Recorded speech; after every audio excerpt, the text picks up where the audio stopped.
মুসলমানরা যদি আল্লাহর হুকুম মানতো তাইলে বহু আগে তারা হয়তো পৃথিবীর টপ সুপার পাওয়ার। কারণ সুপার পাওয়ার হওয়ার জন্য বেশি কিছু লাগে না, শুধু দুইটা জিনিস লাগে।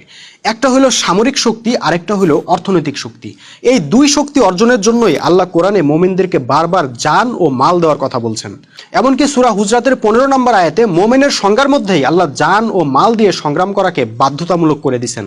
একবার কল্পনা করে দেখছেন, আমরা যদি শুধু কোরআনের এই আয়াতটার আনুগত্য করতাম তাহলে এই একটা আয়াতই আমাদেরকে পৃথিবীর সেরা জাতি বানানোর জন্য যথেষ্ট ছিল।